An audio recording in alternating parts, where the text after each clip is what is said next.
2 दिन बाद मेक्सिको में आरजू अपनी पार्टी के साथ पहुंच गई। उन्हें खबर थी कि किसी पुरानी बिल्डिंग में डील होने वाली है। उन्हें उस गैंग के एक लड़की को पकड़कर आरजू को उसका रूप दिया।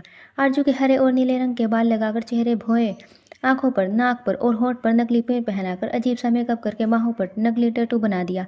बिल्कुल मैक्सिकन गैंग की वही लड़की लग रही थी। उसे वो उसी ग्रुप में शामिल हो गई। किसी को जरा भी शक नहीं हुआ, क्योंकि आरजू ने इस लड़की के जिम्ना के वीडियोस देख रखे थे। दोनों पार्टियां आ गई तो आरजू ने पहले से दवा मिलाकर ड्रग्स सर्व कर दिया। अभी आधे लोगों ने पिया ही था कि दवा तेज थी। पीते ही लोग बेहोश होने लगे। बाकियों को शक हो गया। आरजू जल्दी से वहां से ड्रग्स और पैसा लेकर जाने लगी तो उसे कुछ लोगों ने घेर लिया। तब एक ग्रुप आ गया, उससे लड़ने लगा। दोनों ग्रुप आपस में भिड़ गए। दोनों तरफ से गोलियां बरस रही थी। किसी ने आरजू की तरफ गोली चलाई। वो लड़ने में बिजी थी, उसका ध्यान नहीं था। लेकिन उसी वक्त किसी ने उसे पकड़कर अपनी तरफ खींच लिया और उसे लेकर बाहर निकल आया। इतने में पुलिस आ गई। आरजू ने अपने बचाने वाले की तरफ देखा तो वो हैरान रह गई। राहुल यहाँ कैसे? उसने अपना हाथ छुड़ाया। उसकी तरफ आती एक चलती कार में छलांग लगाकर चली गई। राहुल अपना खाली हाथ देखता ही रह गया। उसे समझ नहीं आया कि वो कहाँ चली गई। उसके चेहरे पर शरारती स्माइल बिखर गई। कोई बात नहीं आरजू, अभी कोई मौके आने हैं। आरजू ने वापस आकर ड्रग्स और पैसे दोनों अफसर को सौंप दिए। आरजू को इनाम के तौर पर मेडल मिला। उसकी प्रमोशन भी हो गई। पर वह राहुल के बारे में सोच रही थी। उसे लगा कि उसके बारे में ज़्यादा सोचने लगी हो। ज़्यादा शायद इसलिए उसे राहुल लगा वो भला यहाँ गैंग वॉर में क्या करेगा। उसे खुद पर ही हंसी आ गई। राहुल ने वापस आकर डेनियल का शुक्रिया किया। अगर उसके साथ समय पर ना पहुंचते तो वो आरजू को बचा नहीं पाता। उसने अब आरजू के अगले पते के बारे में पता करने को कहा। अगले दिन सुबह ही राहुल के पास सारी रिपोर्ट्स आ गई। डेनियल ने उसे कागज़ देते हुए कहा, यार भाभी तो कमाल है। अब उन्होंने यूनिवर्सिटी ऑफ कैलिफोर्निया बर्क में लेक्चर की जॉब ली है। तो सुनकर राहुल भी हैरान हो गया। वहाँ क्या काम है हो सकता है? राहुल ने डेनियल से कहा, मेरा भी एडमिशन वहीं करवा दो, पैसे की चिंता मत करना, हो जाएगा। डेनियल को इतनी ही हिंदी आती है। राहुल ने कॉलेज टाइम में इसकी बहुत हेल्प की थी। ये इसका एहसान मनता। आज वो हर अच्छे बुरे काम में बड़ी आसानी से करवा लेता था। यूनिवर्सिटी ऑफ कैलिफोर्निया बोर्ग। आरजू प्रमोशन के बाद फ्री थी। उसे यूनिवर्सिटी ने कंप्यूटर साइंस के लेक्चर के तौर पर नियुक्त किया था। राहुल ने डेनियल से उसी की क्लास में एडमिशन ले लिया था। आरजू क्लास पढ़ाने आई। वो बोली, हेलो स्टूडेंट, मैं आरजू हूँ, आपकी नई टीचर। आज हम पढ़ाई नहीं करेंगे, सिर्फ इंट्रोडक्शन लेंगे। चलो इस रो से स्टार्ट करें। सभी अपनी अपनी इंट्रो देने लगे। राहुल पहले ही सर झुकाए बैठा हुआ था। आरजू ने उसके साथ वाले को उसे जगाने को कहा। वो उठकर बोला, मैं राहुल हूँ। वो इससे आगे नहीं बोला। आरजू उसे देखते ही रह गई। वो कुछ नहीं बोली। फिर इंट्रोडक्शन के बाद बच्चे टाइम पास करने के लिए अपना अपना टैलेंट दिखाने लगे। किसी ने पेंटिंग की, किसी ने डांस किया। राहुल बोला, मैं मैडम, मैं गाना गाना चाहता हूँ। आपको इतना बड़ा होकर यहाँ बच्चों के साथ बैठने में शर्म नहीं आती? ये पढ़ाई के लिए उम्र की कोई लिमिट नहीं होती। मैं गाना सुनाता हूँ। सभी बच्चे उसका साथ देने लगे। आरजू को भी इजाज़त देनी पड़ी। राहुल ने गाना शुरू किया, तू मेरी ज़िंदगी है, तुमसे हर खुशी है। इसके तरीके से वो गाना गाता रहा। राहुल आरजू की तरफ गा रहा था। आरजू ने उसे इग्नोर कर रही थी। गाना खत्म होते ही सभी तालियां मारने लगे और आरजू क्लास से बाहर निकल गई। राहुल उसके पीछे भागा। आरजू, मेरी बात तो सुनो। राहुल बोला, क्यों सुनो? तुम होते कौन हो जिसकी मैं बात सुनूं? आरजू को तलाक की याद आ गई। वो गुस्से में बोली, हमारी शादी हुई है, हम पति पत्नी हैं। राहुल बोला, शादी पति पत्नी सबने देख रहे हो क्या? तलाक के बारे में भूल गए क्या? तलाक? कौन सा तलाक? तुम छोड़कर भाग आई हो।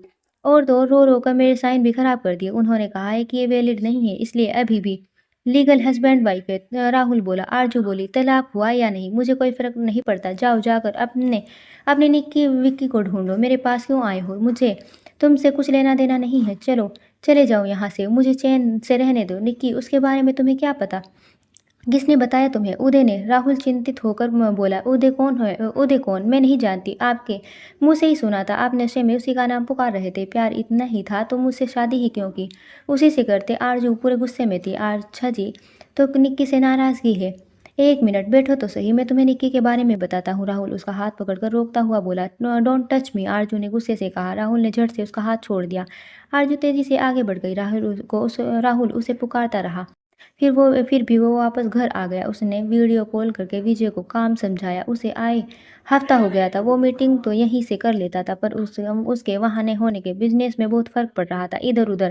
इधर इधर आरजू मान ही नहीं रही थी। रोज की तरह आज भी वो क्लास के बाद उसके पीछे चल दिया। वो बोला, आरजू प्लीज़ वापस चलो, हफ्ते से ऊपर हो गया है, मेरा बिजनेस खराब हो रहा है। मैंने पहले भी कहा था, आज फिर कहती हूँ, मुझे तुमसे कोई मतलब नहीं है। तुम तरक्की करो या डूबो मेरी बला से। बस मेरे पास मत आना, आरजू बोली। देखो मेरे पास अपनी शादी का प्रूफ है, वो दिखाकर तुम्हें जबरन भी ले जा सकता हूँ, पर मैं ऐसा नहीं करूँगा। प्लीज़ चलो, अच्छा बताओ तुम्हें मारने के लिए क्या करूँ? मुझे छोड़ दो। कर सकते हो, आरजू बोला। हाँ, क्यों नहीं? ज़रूर कर सकता हूँ। चलो मेरे साथ बताओ कहाँ छोड़ दूँ? राहुल मस्ती में बोला। तुम दफ़ा हो जाओ यहाँ से। आरज़ू को भी हँसी आ गई। वो हमेशा की तरह जल्दी से कार में बैठकर चली गई। राहुल फिर वहीं खड़ा हाथ मलता रहा। कार चलाते हुए जैक बोला, मुझे तो ये सिंसियर लगता है, बेचारा अपना बिज़ी शेड्यूल छोड़कर इतनी दूर तुम्हें मनाने आया है। तुम खुद भी उसे इतना प्यार करती हो तो मान क्यों नहीं जाती? मान तो मैं जाऊँ, पर एक डर सा लगता है कि कहीं वहाँ जाकर फिर वही सब हुआ। आज ये मेरे पीछे आया है और कल वो निक्की आ गई तो समझ नहीं आता क्या करूँ? आरजू बोली। आरजू, हम लोग कई बार गलती करते हैं जिसका हमें उस वक्त पता नहीं चलता, लेकिन बाद में सारी उम्र पछताना होता है। इसलिए जो है उसे समेट लो, कल क्या होगा उसके डर से तुम अपना आज खराब मत करो। जैक अपने अनुभव के से उसे समझा रहा था। शाम को राहुल विजय विजय का फ़ोन आया। सर, गज़ब हो गया। चेयरमैन सर का फ़ोन आया था, वो 2 दिन में आ रहे हैं। ठीक है, प्राइवेट जेट का तैयार करो, मैं आज ही वापस आता हूँ, राहुल ने उसे कहा। फिर आरजू की याद आई। उसने आरजू को फ़ोन किया, लेकिन आरजू फ़ोन कमरे में छोड़कर बाहर गार्डन में घूम रही थी। राहुल उसी रात प्राइवेट जेट से इंडिया वापस आ गया। उसने फ्लाइट में बैठने के बाद फ़ोन बंद कर दिया। आरजू घूमने के बाद जब रात को फ़ोन देखने लगी तो उसे राहुल की कॉल दिखी। उसने जैक की बात पर अमल करने की सोची। उसने राहुल को फ़ोन किया, पर फ़ोन बंद था। उसने 2 बार ट्राई किया, फिर छोड़ दिया। अगले दिन उसने सुबह ही एक बार फिर राहुल को फ़ोन ट्राई किया। फ़ोन फिर बंद था। उसे चिंता होने लगी। उसने सोचा, कॉलेज जाकर देखती हूँ। वो तैयार होकर कॉलेज पहुँच गई। वो क्लास में भी नहीं था। आरजू के मन में हौल से उठने लगी। उसने क्लास खत्म की, फिर बाहर आ गई। वो रास्ते में बार-बार पीछे देख रही थी। किसी के कदमों की आहट सुनती तो उसे लगता कि शायद राहुल होगा, पर राहुल नहीं था। आरजू को बार-बार जय की बात याद आ रही थी कि वक्त निकल गया तो पछतावा होगा। घर पहुंचकर भी आरजू राहुल के बारे में सोच रही थी। उसने एक बार भी फिर फ़ोन ट्राई किया। फ़ोन बजने लगा। राहुल ने झट से फ़ोन उठाया। हेलो आरजू, मुझे काम के कारण इंडिया वापस आना पड़ा।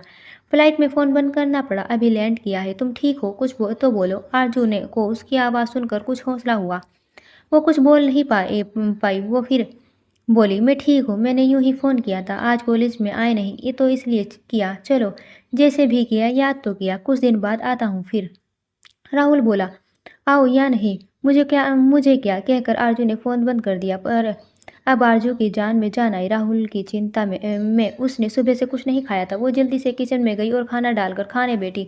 राहुल घर आ गया। लीजा ने दरवाज़ा खोला। लीजा ने दरवाज़ा बंद नहीं किया। वो बाहर निकल के देखने लगी और बोली, सर मैडम नहीं आई क्या? नहीं, वो वहाँ पढ़ाने लगी है, कुछ महीने बाद आएगी। राहुल को यकीन था कि वो आ जाएगी। आरजू ने खुद फ़ोन किया, मतलब उसे भी मेरी फ़िक्र है। वो सोचते ही उसके चेहरे पर स्माइल आ गई और वो अपने कमरे में आ गया। वो प्लेन में सोचता रहा कि वो आते ही सबसे पहले तलाक के कागज़ फाड़ दूँगा।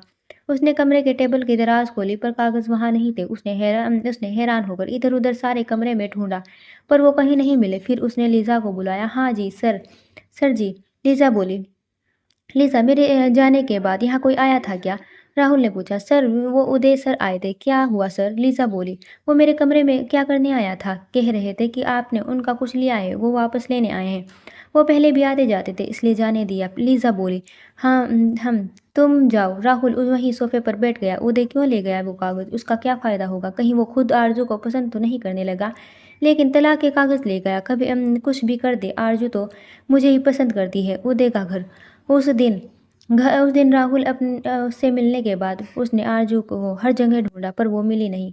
उसे शक था कि राहुल का घर कोई ना कोई सबूत ज़रूर होगा, देख कर आऊँगा। उसे उसे भी ये पता था कि होने के कारण वो जा नहीं सकता। इस दौरान उसे पता चला कि राहुल बाहर गया है। उसे घर चला गया। वहाँ वो आरजू को ढूंढने उसके कमरे में गया। वहाँ उसे कोई नहीं मिला तो उसने इधर-उधर ढूंढा कि शायद कोई हिंट ही मिल जाए। उसने दरवाज़ा खोला तो उसे उसके तलाक के कागज़ मिल गए। वो उसने अपने पास रखे और फिर वहाँ से चुपचाप निकल गया। कुछ दिन बाद उदय ने पता लगवा लिया कि आरज़ू कहाँ है। वो उसे लेने जा रहा था। उसने घर में किसी को नहीं बताया था। उसने सब तैयारी कर ली थी। वो समय से एयरपोर्ट पहुँचा और वो अगले दिन अमेरिका पहुँचा। वो वहाँ उतरकर सीधा आरजू के कॉलेज पहुँच गया। उसने रिसेप्शन पर बताया, मुझे मिस आरजू से मिलना है, वो टीचर है। रिसेप्शनिस्ट ने उससे कहा, जी आधे घंटे की क्लास ख़त्म हो जानी है, आप थोड़ा वेट कर लें। ओके। कहकर उदय उसका वेट करने लगा। आधे घंटे बाद आरजू को मैसेज मिला कि कोई मिलने आया है। आरजू को लगा शायद राहुल वापस आ गया है। वो तेज कदमों से चलती बताई हुई जगह पर पहुंची। तो वो उदय को देखकर हैरान रह गई कि राहुल ने उसे क्यों भेजा। वो उसके पास गई, उदय को उसे देखकर खुश हो गया और उसे उसे डीएनए रिपोर्ट दिखाई। आरजू देखकर हैरान रह गई। ये किसकी है? मतलब मेरी और किसकी? मेरी। तुम मेरी बहन निक्की हो? आरजू बोली। आप क्या कह रहे हो? मैं कैसे निक्की हो सकती हूँ? जब तुम हॉस्पिटल में आई थी तो तुम्हारी कुछ हरकतें और आदतें मुझे निक्की जैसी लगी। फिर राहुल भी कहता था कि तुम्हारी आंखें निक्की से मिलती है। तो मुझे शक हुआ, इसलिए ये टेस्ट करवाया। और तुम सच में हमारी निक्की हो? उदय उसे प्यार से देखते हुए बोला। लेकिन अगर मैं निक्की हूँ तो मैं उस घर में कैसे गई? वो मेरे मम्मी पापा कैसे हैं? मुझे वो माँ कैसे याद है जिसने मेरी बाहों में दम तोड़ा था? आरजू ने पूछा। तुम 6 साल की थी जब किसी ने तुम्हें किडनैप कर लिया था। उसके बाद तुम नहीं मिली। हम यूं ही कभी किसी को तो कभी किसी को निक्की समझते रहे और आज तुम मिल गई। निक्की, घर चलो, मम्मी पापा तुम्हारी राह देख रहे हैं। Mummy papa? मेरे आरजू की आंखों में आंसू थे। हाँ, तेरे और मेरे भी। हम दोनों के मम्मी पापा। मेरी निक्की, कहकर उदय ने उसे गले लगा लिया। आरजू भी उसे लिपट गई। भैया, वो दोनों काफ़ी देर तक उधर उधर की बातें करते रहे। आरजू बोली, भैया अभी ही ज्वाइन किया है, मुझे कम से कम 1 महीना लगाना ही पड़ेगा। तब तक मैं अपने पापा, मेरा मतलब है उस मिस्टर सुनील कुमार के बारे में पता लगवाती हूँ। वो कौन है? मैं हमेशा सोचती थी कि वो सौम्या से इतना प्यार क्यों करते हैं और मुझे क्यों नहीं करते। अब समझ आया, सौम्या उनकी अपनी बेटी है। आरजू आरजू के आंसू बह रहे थे। उदय बार बार उसे आंसू पोंछ रहा था। वो बोला, बस निक्की, अब नहीं रोना। अब रोना की बारी उन लोगों की है जिसने तुम्हें रुलाया है। अच्छा हुआ जो राहुल ने तुम्हारे साथ तलाक ले लिया, नहीं तो मैं करवा देता। वो सारी जिंदगी निक्की को खो देने के गम में फिरता रहा। उसने तुमसे शादी भी इसलिए की क्योंकि तुम उसे निक्की जैसी लगी। फिर उसे एहसास हुआ कि तुम निक्की नहीं हो तो उसने तुम्हें तलाक दे दिया। तुम्हारी अपनी कोई अहमियत ही नहीं समझी उसने। उसे साले का तो ऐसा सबक सिखाऊंगे कि वो याद रखेगा। लेकिन भैया, वो तो कह रहा था कि तलाक नहीं हुआ है। आरजू झिझकते हुए बोली। वो यहाँ आया था मेरी ही क्लास में स्टूडेंट बनके और मेरे पीछे पड़ा था कि मैं उसे माफ़ कर दूँ, उसके साथ चलूँ। क्या कहा? वो यहाँ आया था निक्की, वो मेरा दोस्त है। वो मैं उसे बचपन से जानता हूँ। उसे कभी एकदम से हाँ मत करना। उसे थोड़ा समय दो। अगर उसे पता लगा कि निक्की आ गई है तो कहीं वो तुम्हें छोड़कर फिर निक्की के पीछे न पड़ जाए। हम उसके सामने किसी को निक्की बनाकर उसके सामने भेज कर देखते हैं वो कैसे रिएक्ट करता है। क्या ख्याल है तुम्हारा? करे उसे सेट में जानता हूँ तुम उसे पसंद करती हो, लेकिन मैं चाहता हूँ कि उसे उसके मन में कोई भ्रम न रहे, वो अपने दिल को टिका सके। उदय बोला, वाह क्या मज़ेदार होगा, मुझे मंजूर है। आरजू बोली, अब ये प्रॉब्लम ये है कि निक्की बनाए किसको? कोई भरोसे वाला होना चाहिए। उदय बोला, मेरे पास कोई है, चलो मिलाती हूँ, आप मेरे साथ चलिए। आरजू ने जेक को आते हुए देखकर कहा। जेक के पास आते ही आरजू ने दोनों को मिलाया। जेक, ये मेरे भाई है, डॉक्टर उदय इंडिया से, और भैया ये मेरा फ्रेंड है, बिल्कुल भाइयों जैसा। फिर वो उसे अपने साथ ले गई। उदय बोला, निक्की मैं होटल में चला जाऊंगा। नहीं, हमारे पास कई कमरे हैं, चिंता मत करो। आरजू बोली। घर आकर जेक ने उसे गेस्ट कमरा दिखाया और बोला, आप यहाँ रहिए। उदय वहाँ सामान रखकर बाहर आ गया। जेक ने उसे लिविंग रूम में बिठाया और उसे कॉफ़ी देकर बोला, आरजू बाहर गई है किसी को लेने। उदय को पता था कि वो किसी लड़की को निक्की बनाने के लिए गई है। कुछ देर बाद वहाँ एक लड़की आई जिसने सलवार सूट पहन रखा था, कमर तक लंबी चोटी, आंखों पर चश्मा। वो आकर एक सीधी सी सादी लड़की लग रही थी। वो दरवाजे पर खड़ी थी। वो बोली, हेलो, मैं निक्की हूँ, मुझे आरजू ने भेजा है। ओ, आ जाओ, बैठो। उदय बोला। वो शर्माते हुए उसके पास जाकर बैठ गई। उदय उसे ध्यान से देखकर बोला, आरजू कहाँ है? पता नहीं, वो किसी काम से बाहर रुक गई है। वो बोली। इसने मुंह भी ऊपर नहीं किया। उदय को भी ठीक लग रही थी। आरजू से कहना ओके है। उदय बोला, ओके है भैया, ठीक है ना? वो बोली। उदय से देखता रह गया। आरजू, तुम देखा आप पहचान नहीं पाए ना? तो वे कैसे पहचान पाएगा? आरजू बोली। वाह आरजू, सच में क्या बात है, मैं तो बिल्कुल नहीं पहचान पाया। पर राहुल बहुत तेज है और उसे आरजू से सुंदर लड़की चाहिए। ऐसी सिंपल लड़की उसे फंसा नहीं पाएगी। ठीक है, वेट करो, अभी आती हूँ। वो कहकर अंदर चली गई। आरजू इस बार एक मॉडर्न लड़की बनकर आई, लेकिन उसने मेकअप ऐसे किया था कि पहचान ही नहीं आ रही थी। उदय समझ नहीं पा रहा था कि ये क्या हो रहा है। वो सोच रहा था कि ये झूठ बोल रही है। आरजू अंदर छुपी बोल रही थी और दूसरी लड़कियों को भेज रही थी। ये सोचकर वो उठकर अंदर कमरे में देखने लगा, पर कहीं कोई नहीं था। आरजू हंस रही थी। वो बोली, भैया यहाँ आइए। फिर उसने उदय के सामने अपना मेकअप उतार कर दिखाया। उदय हैरान हो गया। तब वो उदय के पास बैठ गई और बोली, भैया मेरा काम ही ऐसा है, मुझे टाइम टू टाइम अपना रूप बदलना पड़ता है। आपने टाइगर का नाम तो सुना होगा, टाइगर, वो जिसमें ईशान और राहुल ढूंढ रहे हैं। उदय ने पूछा, हाँ जी, आपकी बहन ही है टाइगर, आरजू ने बताया। क्या आरजू, तुम एक सीक्रेट एजेंट हो? सच्ची? हाँ भैया, मुझे घर से कोई प्यार नहीं मिला तो मैं इस तरफ आ गई। मेरी कुछ दिन पहले ही प्रमोशन हुई है। आरजू बोली। आरजू, अब ये काम छोड़ दो, अब तो तुम्हें प्यार करने वाला परिवार मिल गया है। तुम्हें पता है मम्मी पापा कितना याद करते हैं तुम्हें। मैंने दुनिया का हर कोना छाना तुम्हें पाने को।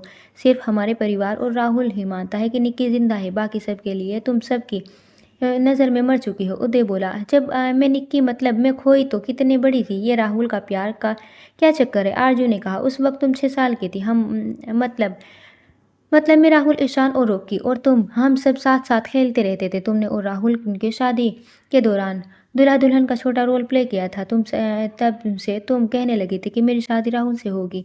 राहुल ने कह दिया कि वो बड़ा होकर उससे ही शादी करेगा और किस्मत देखो, वो दूर होने के बाद भी तुम दोनों की शादी हो गई। उदय बोला। भैया, भूख तो नहीं लगी? मैंने भी आपको बातों में लगा दिया है। आप सफ़र करके थक गए होंगे, खाना खाकर रेस्ट कर ले। आरजू बोली। नहीं, मुझे बिल्कुल थकावट नहीं हुई। मेरी बहन इतने सालों में बाद मिली है, मेरी बरसों थकान उतर गई है। उदय बोला। खाना खाने के बाद उन्होंने तय किया कि आरजू की जॉब चेक कर लेगा और आरजू निक्की बनकर उदय के साथ चली जाएगी। आरजू ने राहुल को अपने हो चुके तलाक के कागज़ के साथ एक मैसेज सेंड किया। आज के बाद मुझे मत मिलना, मैं तुम्हारी कुछ नहीं लगती। आरजू भैया, आपकी बातें सुनकर मम्मी पापा से जल्द मिलने को दिल कर रहा है, पर उनके साथ ये नाटक करने का दिल ही नहीं कर रहा। इतने सालों बाद मिलेंगे, वो भी भेस बदल कर, कुछ अच्छा नहीं लग रहा। आरजू बोली। फिर ऐसा करेंगे कि मम्मी पापा के सामने असली रूप में जाना, फिर उनको सब कुछ समझा कर भेस बदल देना। वो खुद ही भेस बदलने को कहेंगे। उदय बोला। तभी आरजू को हैरी का मैसेज आया। भैया, ये मेरा खास दोस्त है, यही आया हुआ है। अभी कल ही मिशन के लिए इंडिया वापस गया है। आरजू बोली। हैरी ने पूछा। वीडियो कॉल करो। आरजू ने खुद ही वीडियो कॉल कर दी। हेलो, क्या हाल है? पहुंच गए इंडिया? हाँ, पहुंच गया था। तो तुम्हें पता है, आज मैंने उस कमीने राहुल को देखा है, मेरे पास से गुजरा। मुझे देखा, मुझे हेलो भी कहा, पर मैंने भी अनदेखा कर दिया। अमीर होगा अपने घर का, मेरा क्या लगता है? मुझे तो उस कमीने पर बहुत गुस्सा आता है। ये किस घटिया बंदे से बात कर रही हो? आरजू, मुझे फ़ोन दो, मैं इसे बताता हूँ ये किसे गालियाँ दे निकाल रहा है। कमीना होगा तू, तेरा खानदान ये मेरे यार को गाली देता है। इसे ये नहीं पता कि चांद की तरफ मुंह उठाकर थूकेगा तो थूक मुंह पर गिरता है। जोर से बोल रहा था। उदय ने सुन लिया था। पहली बार जब उसने राहुल को गाली दी तो वो कुछ नहीं बोला, लेकिन दूसरी बार उसे गुस्सा आ गया। आरजू ने हैरी से बहाना बनाकर फ़ोन काट दिया। भैया, वो मेरा दोस्त है, आप उसे ऐसे कैसे बोल सकते हैं? क्या सोचेगा वो? आरजू बोली। ये तुम्हारा दोस्त है तो राहुल मेरा दोस्त है, ये उसे बिना बात के गालियाँ कैसे दे सकता है? मैं बर्दाश्त नहीं करूँगा। उदय बोला। अच्छा जी, खुद भी तो गालियाँ दे रहे थे और मुझे उससे दूर रहने को कह रहे थे, अब बड़ा प्यार आ रहा है। हम आरजू बोला। मेरे दोस्त है, मैं कुछ भी कहूँ मुझे हक है, पर किसी और को कोई मजाल, किसी और की क्या मजाल? उसकी तरफ उंगली भी उठा सकता, तोड़ दूंगा मैं उसकी उंगली। उदय बोला।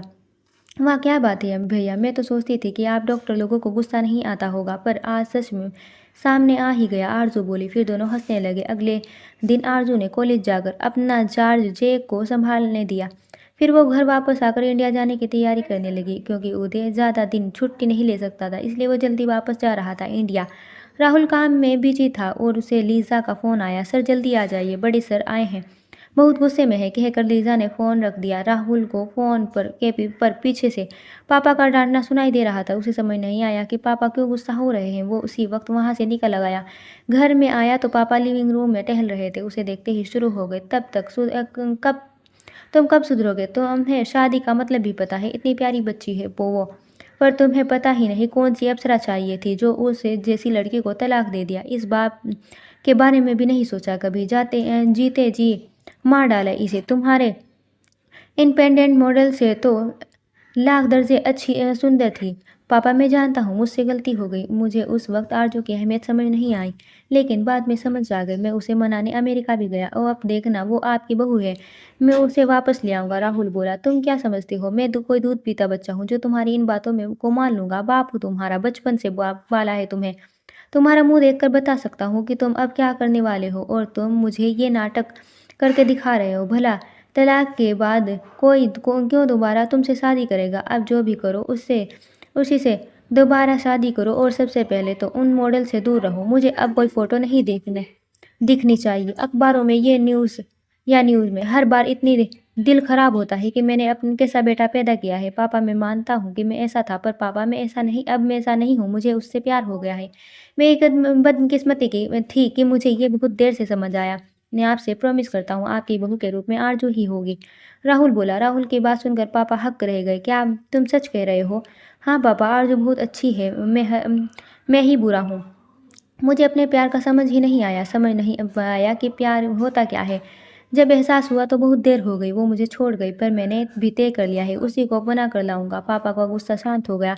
गलती मेरी ही है बेटा। मैंने तुम्हें बिजनेस करना तो सिखा दिया, रिश्ते निभाने नहीं सिखाया। अगर तुम्हारी माँ होती तो वो समझाती। पापा आप ऐसा मत कहो, आपकी परवरिश में कोई कमी नहीं है, आपकी बदौलत में ही मैं यहाँ हूँ। आप मेरी चिंता ना करें, मैं सब ठीक कर लूँगा। चलो खाना खाते हैं, इतने लंबे सफ़र के बाद आप थक गए होंगे, बूढ़े हो गए हैं। राहुल बोला। अरे बूढ़ा होगा तेरा दादा, मुझ पर तो जवानी आनी शुरू हुई है अभी। आज भी जहाँ से गुजर जाऊँ लड़कियाँ खड़े होकर देखती है। पापा बोले। देखेंगी ही, आपने बेटे पर जो गए हैं। राहुल अपने चेहरे पर हाथ मारता हुआ अकड़ से बोला। सच ही कह रहा था। उसके पापा की शक्ल और कादी कोठी राहुल जैसी थी। बाल कोई कोई सफ़ेद हो गया था, पर इससे उनकी पर्सनैलिटी और बिखर कर आई थी। राहुल की बात सुनकर उसके पापा बोले। बेवकूफ़, मैं तेरे पे नहीं, तू मेरे पे गया है। अच्छा चल, खाना ठंडा हो रहा है, दोनों खाना खा लेते हैं।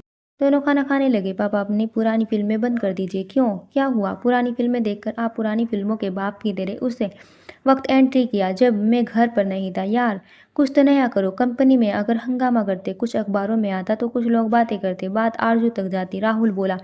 अच्छा जी, ये भी तो फ़िल्म ही है। अब आरज़ू को लाना तेरी ज़िम्मेदारी है, मैं बीच में नहीं पड़ता। मुझे आज जापान के लिए निकलना है, एक दिन मिला है था सो आ गया।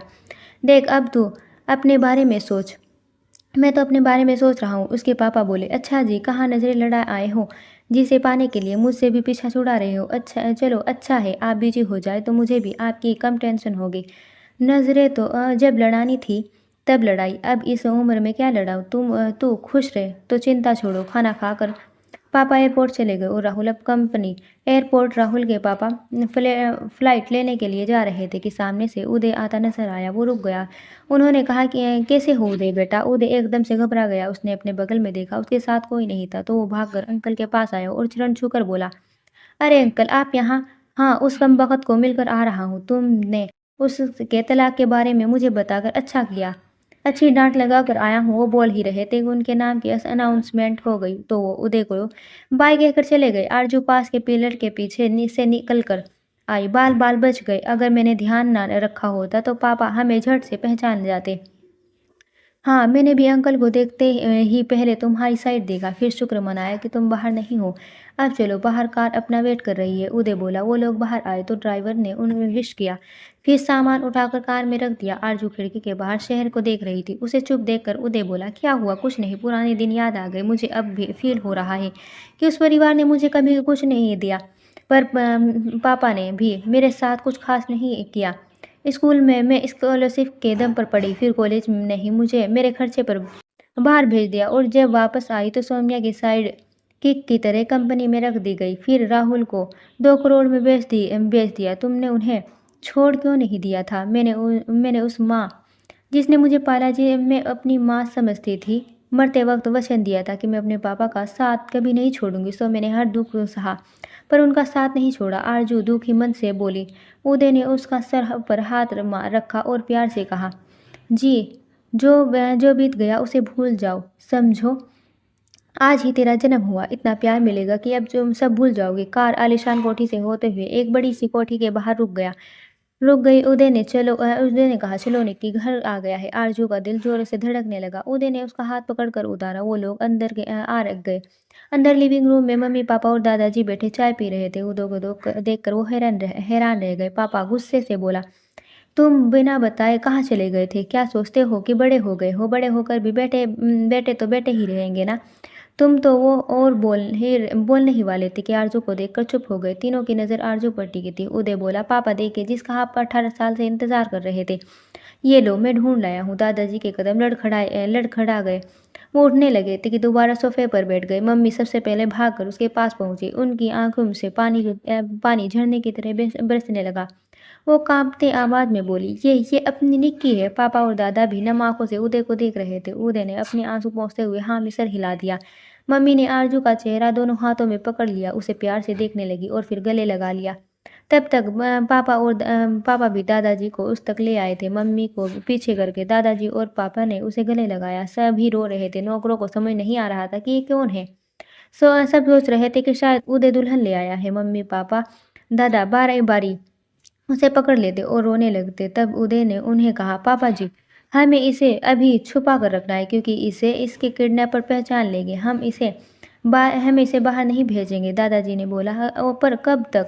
हमें उन्हें पकड़ना भी तो है। उल्टा हमें जल्दी से इनके मिलने की खुशी की पार्टी देनी चाहिए, तभी ताकि मछली खुद जाल में फंस जाए। उदय बोला, बेटा तुम बताओ, तुम क्या चाहती हो? पापा ने आरजू से पूछा। आरजू कुछ नहीं बोल पा रही थी। उनका प्यार देखकर उसके आंसू बह निकले। मम्मी ने उसे गले लगा लिया। दादाजी बोले, बहू, इसे इसके कमरे में ले आओ। थकी हारी आई है, आराम करने दो, फिर बात करते हैं। मम्मी उसे लेकर अंदर चली गई। उन्होंने कमरे का दरवाजा खोला तो आरजू देखकर हैरान रह गई। सब कुछ पिंक रंग का था। दीवारों का रंग, पर्दों का रंग, चादर का रंग, यहाँ तक कि कारपेट भी पिंक कलर की थी, जैसे किसी प्रिंसेस का कमरा हो। सामने अलमारी के किस्म किस्म की गुड़ियों से भरी पड़ी थी। ये तेरा कमरा है, तुझे पिंक कलर पसंद है, इसलिए तेरे पापा ने ये कमरा तैयार करवाया था। तेरे जाने के बाद भी मैं यहाँ सफाई करती थी और बाकायदा सारे पर्दे वगैरह बदलती रहती थी। हमें उम्मीद थी कि तू एक दिन जरूर आएगी।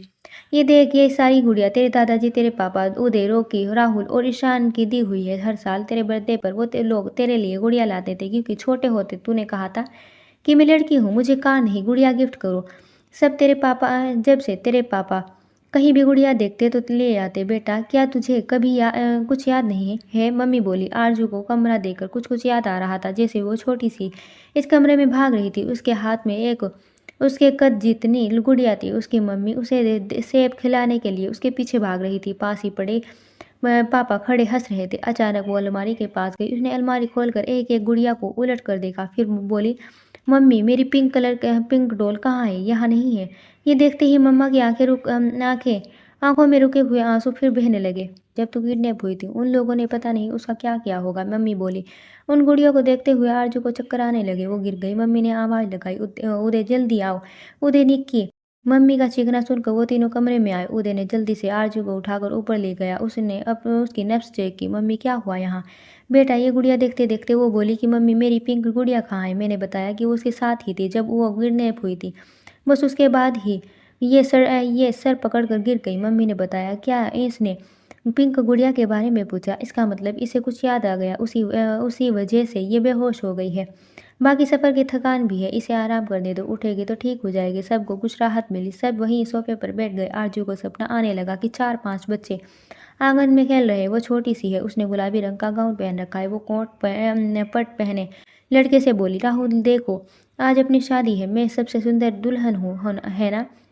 उसके हाथ में वही पिंक डॉल है। वो लड़का जिसे वो राहुल कह रही थी, वो बोला, हाँ तुम बहुत सुंदर दुल्हन हो। उदय बोला। उदय के पापा उदय से बोले, उदय, मुझे लगता है मैंने इसे कहीं देखा है। देखा ही नहीं, बल्कि मैंने इससे बात भी की है। क्या ये हमारे आसपास ही थी?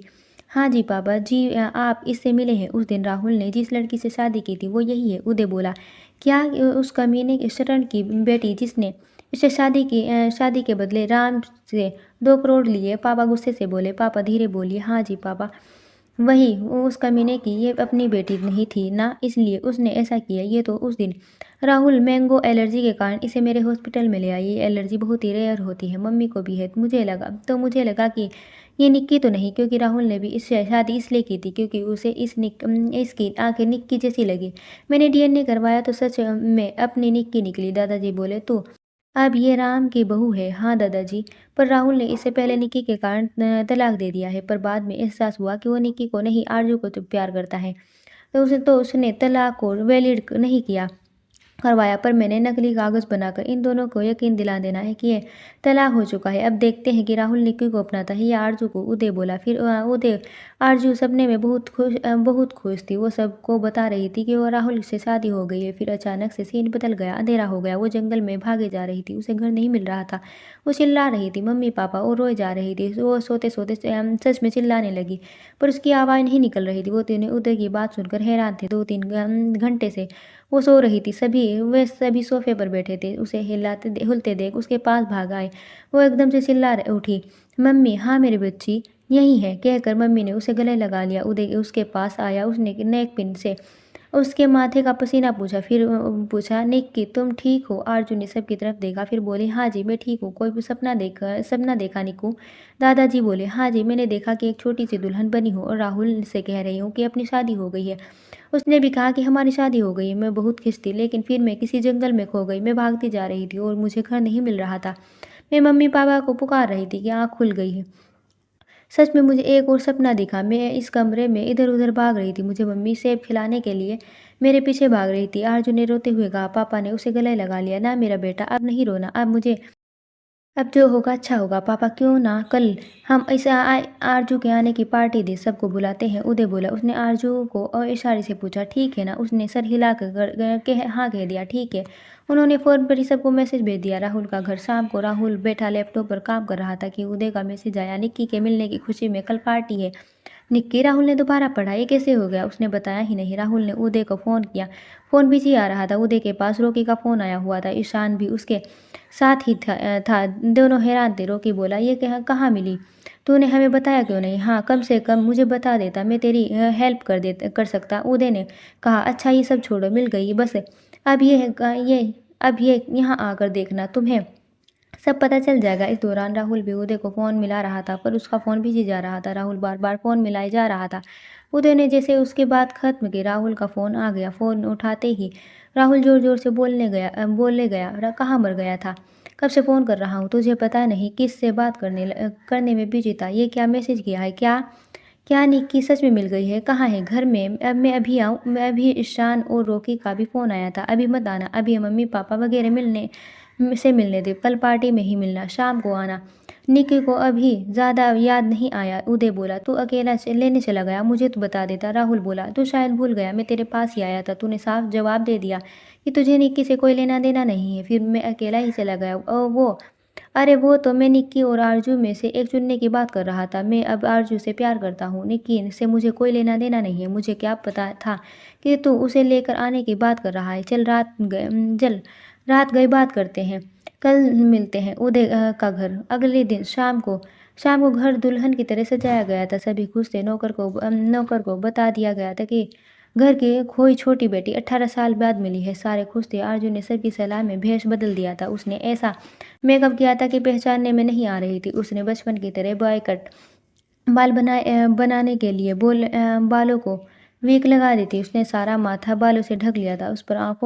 उसने आंखों पर नज़र का चश्मा लगा लिया था ताकि उसे कोई पहचान ही ना सके। और सच में वो बिल्कुल अलग ही लग रही थी। उसने ब्लू जीन्स वाइट शर्ट पर ब्लू जीन्स की ही स्टाइलिश हॉफ जैकेट पहन रखी थी। वो अगले ही स्किल बैग लटकाए वो बार बार बालों को माथे से परे कर रही थी। बहुत प्यारी लग रही थी। उसकी मम्मी भी उसे पहचान नहीं पा रही थी। कोई और कैसे पहचानता? पार्टी जोरों शोर से चल रही थी। सब लोग आना शुरू हो गए थे। आरजू को अभी तक उसके कमरे में ही बिठाया हुआ था। राहुल, ईशान और रॉकी भी आ गए थे। वो अंदर आरजू के कमरे में जाने लगी, तभी वहाँ से आरजू उर्फ निक्की निकल आई। उसने उन सब की तरफ देखा। वो तीनों उसे देखते रह गए। वो बोली, लेट मी गेस, ये तुम ईशान, तुम रॉकी और तुम मेरे दुल्हन राइट? देखा, मैंने सबको गेस किया है, उसने हंसते हुए कहा। राहुल उसे एकटुक देख रहा था। वो बोला, तुम्हें सब याद है? सब नहीं, बस कुछ याद है। जैसे ये बात कि तुमने मुझसे शादी का वादा किया है, लेकिन मेरी शादी हो चुकी है तो क्या हुआ? अब तलाक भी हो गया है। होगा। अब मैं तुमसे शादी करूंगी। निक्की अपने माथे से बालों को स्टाइल से हटाते हुए बोली, लेकिन मैं उससे प्यार करता हूँ। राहुल बोला, प्यार कमाल है, वो तो मुझे कितनी बार हुआ है, पर जब मुझे अपनी शादी का सपना देखा है, मैंने तय कर लिया, शादी तो मैं तुमसे करूंगी। तभी वहाँ से उसके पापा आ गए। आरजू के पापा बोले, निक्की चलो बेटा, सब तुम्हारे निश्चय वेट कर रहे हैं। उन्होंने राहुल को घूर कर देखा और निक्की को नीचे हॉल की तरफ लेकर चले गए। सभी हॉल में इकट्ठे हो गए। तब उदय की फैमिली स्टेज पर इकट्ठी हुई और निक्की के मिलने की खबर की अनाउंसमेंट की। सब ने तालियां बजानी शुरू कर दी। राहुल, ईशान और रॉकी सामने एक कॉर्नर में बैठे सब देख रहे थे। राहुल निक्की को देखे जा रहा था। उसे आरजू की याद आ रही थी। उसने आरजू को फ़ोन किया, लेकिन फ़ोन बंद आ रहा था। उसने 2-3 बार फ़ोन किया, लेकिन फ़ोन बंद ही आ रहा था। राहुल को कुछ चिंता हुई। फिर उसे ध्यान आया कि उस वक्त वो सो गई होगी, क्योंकि वहाँ रात होती है।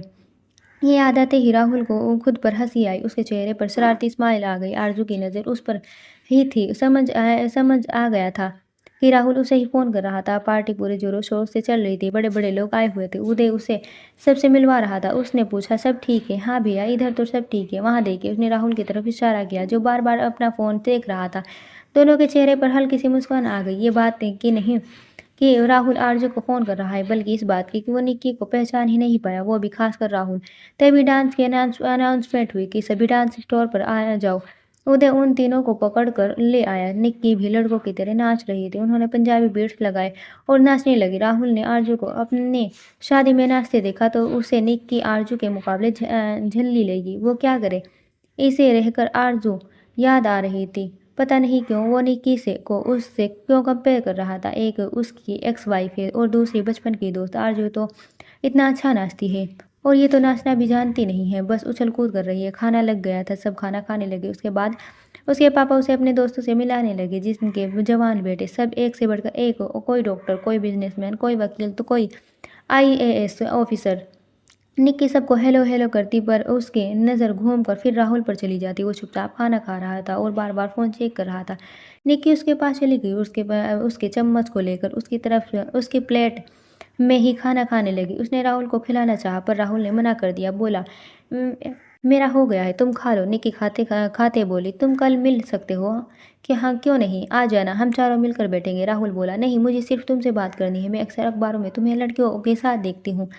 क्या ये सब मेरे कारण करते हो तुम? मुझे उदय भैया ने बताया कि तुमने कभी नहीं माना कि मैं मर गई हूँ। थैंक यू मेरा वेट करने के लिए। अब मैं आ गई हूँ, उसने राहुल से चिपकते हुए कहा। राहुल ने उसकी बाह को अपनी बाह से अलग किया और उसे खुद से दूर करते हुए कहा, निक्की, मैंने तुम्हें पहले ही बता दिया था कि मैं सिर्फ आरजू से प्यार करता हूँ। तुम इस तरह ना करो तो अच्छा है। तुम आरजू से मिलना, तुम्हें पसंद आएगी। उदय बोला, देखो, ये आपने वादे से मुकर रहे हैं। ईशान भैया, रॉकी भैया, आप भी तो गवाह हैं। आप इसे बोलिए कि निक्की बच्चों की तरह मासूमियत से विनती करती हुई बोली, ये तो मेरी शादी के गवाह है, चाहे तो पूछ लो, कहकर राहुल ने उन सब की तरफ देखा। तभी निक्की को उसकी मम्मी ने बुला लिया। निक्की उन्हें वहीं छोड़कर अंदर चली गई। राहुल ने चैन का सांस लिया। दोस्तों, कहानी अच्छी लगे तो please like, comment, share and subscribe करना बिल्कुल ना भूलें। कल मिलते हैं एक नए पार्ट के साथ। तब तक के लिए बाय बाय।